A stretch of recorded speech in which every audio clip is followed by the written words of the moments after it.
Bienvenue sur Africa 24 dans cette nouvelle édition du Morning News. Voici les titres de l'actualité. Les autorités rebelles du Tigré en Éthiopie acceptent un cessez-le-feu mais posent leurs conditions. Le TPLF, le Front de libération du peuple du Tigré, exige le départ des forces armées érythréennes. Le TPLF qui poursuit sa progression dans la région. Des manifestations à travers le Burkina Faso contre l'insécurité.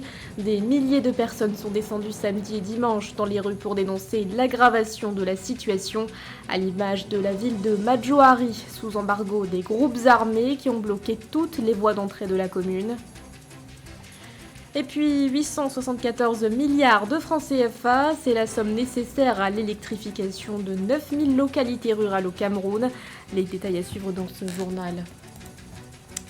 Mais tout d'abord, l'opposition centrafricaine a réagi à la mise en place du comité d'organisation du dialogue républicain. Dans 3 communiqués publiés ce lundi 5 juillet, plusieurs formations de l'opposition s'interrogent sur la composition du comité. Comité jugé déséquilibré en faveur de la majorité présidentielle. Martin Ziguélé, ancien ministre et leader du parti MLPC, affirme conditionner sa participation à la révision du décret d'organisation du comité, qui, pour rappel, sera composé de 24 membres avec un président nommé par le chef de l'État.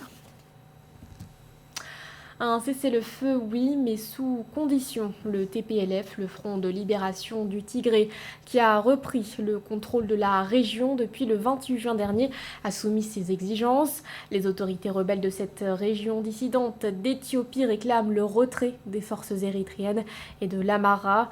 Le Tigré est en proie à des combats depuis le mois de novembre 2020 avec l'envoi de l'armée par le Premier ministre Abiy Ahmed afin de renverser le gouvernement local. Nathalie Mou. Un cessez-le-feu est possible dans la région éthiopienne du Tigré. Cela sera cependant réalisable sous conditions, ont affirmé les rebelles tigréens le 4 juillet 2021. Le retrait des forces armées érythréennes, soutien des troupes éthiopiennes, a été exigé par les autorités du Front de libération du peuple du Tigré, le TPLF. En reprenant le contrôle de la capitale provinciale du Tigré, on a pu se rendre compte d'un renversement de la situation militaire, forçant le gouvernement éthiopien à décréter un cessez-le-feu unilatéral. C'est fort de cette position que les autorités locales dissidentes issues du Front populaire de libération du Tigré se disent prêtes à accepter un cessez-le-feu sous certaines conditions. Bien évidemment, ces conditions seront en fonction de leur volonté à vouloir faire plier le gouvernement sur certaines prises de position. Les rebelles tigréens veulent aussi que la responsabilité dans le conflit du Premier ministre éthiopien Abiy Ahmed et du président de l'Érythrée, Isaias Afwerki, soit établie. Dans son communiqué, le gouvernement dissident du Tigré a déclaré qu'il souhaitait un accès illimité à l'aide humanitaire dans la région. Il exige aussi la libération des dirigeants tigréens emprisonnés ainsi que le rétablissement des services sociaux de base pour les populations. Certaines ONG avaient pointé du doigt à l'armée éthiopienne des cas d'exaction sur la population tigréenne, mais jusqu'ici aucune procédure judiciaire n'a pu aboutir et la responsabilité du Premier ministre éthiopien Abiy Ahmed, qui, il faut le rappeler, est prix Nobel de la paix, n'est pas clairement élucidée. De son côté, le gouvernement central éthiopien a indiqué le 2 juillet 2021 être en voie d'organiser un dialogue inclusif duquel les dirigeants du gouvernement tigréen seraient toutefois exclus. Les autorités éthiopiennes souhaitent que les actions du TPLF soient condamnées. Nouvelle montée des tensions autour du très controversé barrage de la Renaissance. Ce lundi 5 juillet, l'Éthiopie a procédé à la seconde phase de remplissage du barrage. Une initiative qualifiée d'unilatérale par l'Égypte qui a exprimé par la voix de son ministre de l'Irrigation, Mohamed Abdel Hatti, son rejet total de cette mesure. Cette étape du remplissage qui intervient à 3 jours d'une réunion du Conseil de sécurité de l'ONU prévue ce jeudi. Le barrage sur le Nil, construit par l'Éthiopie, est à l'origine d'un différend avec l'Égypte et le Soudan qui craignent de voir leurs ressources en eau impactées. Les négociations entre les 3 pays sont pour l'instant dans l'impasse. Ils étaient des milliers à descendre dans les rues samedi et dimanche à Ouagadougou et dans d'autres villes du Burkina Faso. Des manifestants venus dénoncer l'aggravation de la situation sécuritaire. On pouvait notamment lire sur les pancartes et banderoles « Non aux attaques sans fin » et « Non à l'abandon des populations ». Dans certaines régions, les groupes armés se sont emparés de villages. C'est le cas de Madjouari, entièrement bouclé et qui se vide progressivement de ses habitants. Marie-Raphaël Antolou. Le 3 et 4 juillet 2021, de nombreuses populations burkinabées ont manifesté dans plusieurs villes du pays. Ces manifestations visaient à dénoncer l'aggravation de la situation sécuritaire perçue dans certaines localités dans le pays. À l'appel des partis politiques de l'opposition et de certaines organisations de la société, ces milliers de manifestants ont demandé plus de mesures pour freiner les attaques attribuées à des groupes armés faisant fureur dans la région. La situation dans la région du Sahel se complexifie de plus en plus et de jour en jour avec les attaques persistantes, meurtres et meurtrières des groupes armés. Surtout après l'attaque de Solan avec 132 morts, les populations désespèrent de voir des solutions appropriées face au climat sécuritaire de plus en plus délétère. Les terroristes ont vidé 7 villages sur 8, sauf le village de Tambarga, échappe à leur contrôle du fait de la présence d'un détachement militaire non loin du village. Par ailleurs, des observateurs soulignent que les groupes armés auraient donné un ultimatum aux populations pour quitter la commune afin de fermer certaines zones de transit. Parmi les manifestants burkinabés, les habitants de Madjouari dans la région de l'Est ont notamment fait état du fait que des groupes armés ont déjà bouclé toutes les voies de la commune, instaurant un embargo. D'après le gouvernement burkinabé, l'attaque de Solhan a été menée par un groupe dénommé Majid al-Qaïda, affilié au groupe de soutien à l'islam et aux musulmans. D'après la même source, l'âge des combattants varie entre 12 et 14 ans, c'est dire le niveau de la perfidie et des attaques menées par des enfants de 12 à 14 ans et comment justement ces enfants servent de chair à canon et sont manipulés par les terroristes. Cette lutte dépasse donc le cadre du Burkina Faso, d'où l'urgence de faire appel à la communauté internationale pour lutter contre ces supposés terroristes djihadistes.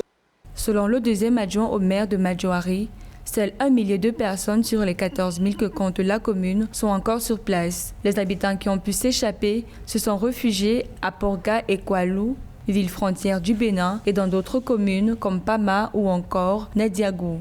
Le deuxième adjoint au maire de Madjouari précise également l'urgence de libérer les habitants de Madjouari de cet embargo imposé par les groupes armés. Il y a un an, la BEAC, la Banque des États de l'Afrique centrale, prônait des mesures pour faire face aux effets économiques et financiers de la pandémie de Covid-19. Parmi ces mesures, les conditions d'éligibilité des garanties à ces opérations de refinancement étaient réaménagées. Un réaménagement suspendu depuis ce 2 juillet. Marie-Raphaël Antolou. La Banque des États de l'Afrique centrale annonce la suspension des réaménagements des conditions d'éligibilité des garanties à ces opérations de refinancement. Cette annonce de suspension a été faite le 2 juillet 2021 via un communiqué. La mesure avait par ailleurs été adoptée le 24 juin 2020 dans le cadre de la lutte contre les effets de la pandémie de Covid-19. La BEAC a donc, dans cette situation de Covid qui a affecté les économies, pris un certain nombre de décisions visant à réduire l'arrêt du financement de l'économie par les banques. Parce que les banques sont devenues plus prudentes après le Covid, elles sont devenues frileuses après le Covid et la BEAC est en train maintenant de les décrisper. D'abord en diminuant la pression sur les banques à travers la réduction du taux de croissance. L'Institut d'émission a également annoncé d'autres ajustements de l'orientation de la politique monétaire mise en œuvre depuis mars 2020 en soutien à l'économie. Des décisions par ailleurs prises à la suite de la réunion du comité de politique monétaire tenue le 28 juin 2021.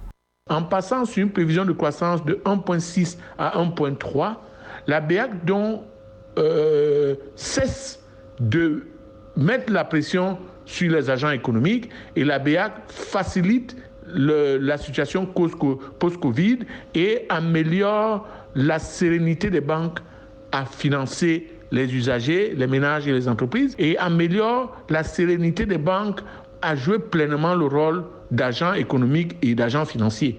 Par ailleurs, la BEA qui relève une persistance de la pandémie de Covid-19 dans la CEMAC a revu ses prévisions de croissance de la région à la baisse après la récession enregistrée en 2020. Elle table désormais sur une reprise économique plus faible avec un taux de croissance de 1,3% en 2021 contre 1,6% annoncé en avril dernier. 100 milliards de dollars pour développer les chaînes de valeur agricole et les systèmes alimentaires sur le continent. C'est l'objet d'un accord de financement conclu entre le groupe OCP et la Société financière internationale. Financement qui devrait également permettre à OCP Africa de renforcer la chaîne logistique et d'améliorer la disponibilité en engrais. Corinne Néoné. Le groupe OCP, premier producteur mondial de phosphate et leader sur le marché des engrais phosphatés, et la Société financière internationale ont signé un accord de financement d'une valeur de 100 millions de dollars. Ces fonds permettront à OCP de renforcer sa chaîne logistique et d'améliorer la disponibilité d'engrais adaptés aux sols et cultures locales en Côte d'Ivoire, en Éthiopie, au Ghana, au Kenya, au Nigeria, au Sénégal et en Tanzanie. Les fonds serviront également au développement de nouveaux programmes d'accompagnement destinés aux agriculteurs locaux. À travers ce nouvel accord, nous pourrons soutenir plus de cultures, plus d'agriculteurs, plus de communautés et plus d'écosystèmes afin de mieux nourrir la planète. Nous concrétisons ainsi une nouvelle étape dans la réalisation de notre objectif commun de développer une agriculture durable en Afrique qui permettra au continent de jouer pleinement son rôle en matière de sécurité alimentaire au niveau mondial. Le groupe OCP, qui emploie plus de 21 000 collaborateurs, est l'une des plus grandes entreprises du Maroc et le premier exportateur mondial de phosphate. L'accord avec l'IFC s'appuie sur deux partenariats antérieurs, l'un visant à renforcer la filière du riz en Côte d'Ivoire et la filière du mil au Sénégal, l'autre visant à accompagner OCP pour l'obtention de la principale certification mondiale des entreprises pour la diversité des genres, Economic Dividend for Gender Equality. Nous pensons qu'en termes de priorité, il faudrait toucher les secteurs sensibles tels que les financements des entreprises de production de semences, le renforcement des systèmes d'irrigation au niveau des planteurs, la digitalisation des exploitations agricoles et surtout la transformation des produits issus de l'agriculture. La Société financière internationale est la principale institution de développement axée sur le secteur privé dans les pays émergents. Via ce partenariat avec l'OCP, l'IFC s'engage ainsi à combattre la pauvreté et à créer des opportunités en Afrique tout en aidant la région à surmonter les retombées économiques de la crise du Covid-19. Au Cameroun, les autorités se sont données pour mission d'électrifier 9000 localités rurales. Pour ce faire, le gouvernement doit mobiliser 874 milliards de francs CFA. Une information donnée par le ministre de l'Eau et de l'Énergie, Gaston Elundoué Somba. Chaque région a besoin d'une somme précise. La région du Centre, par exemple, doit bénéficier d'un financement de 104 milliards de francs CFA. Corinne Néoné. 874 milliards de francs CFA, c'est le montant nécessaire à l'électrification de 9000 localités au Cameroun, selon le ministre de l'Eau et de l'Énergie, Gaston Elundoué Somba. Les données révèlent en effet un taux d'électrification national qui se situe en deçà de 40%. Sur les 13 104 localités que compte le pays, 68,7% broient encore du noir. Le gouvernement, pour résoudre le problème du déficit énergétique au Cameroun, doit d'abord opérationnaliser et optimiser les institutions et structures existantes parce que il y a une grande perte d'énergie du fait du transport et ces grandes pertes d'énergie pourraient être corrigées en renforçant structurellement la qualité de service de la Sonatrel, la société qui a été créée spécialement pour le transport de l'énergie. Le ministère révèle que face à ce problème, le gouvernement a mis sur pied en cette année 2021 un fonds de développement du secteur de l'électricité qui pour l'instant n'est doté que de 7 milliards de francs CFA. La seule région du Nord aurait besoin pour une bonne couverture en électricité de 267 milliards de francs CFA, d'où la nécessité de trouver d'autres sources de financement.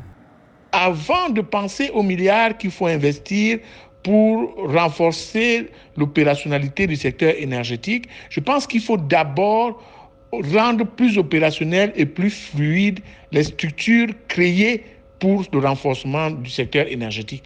Tant que l'interconnexion et l'optimisation du transport énergétique n'est pas résolue, ça ne sert à rien de spéculer sur le nombre de milliards qu'il faut pour renforcer structurellement le secteur énergétique.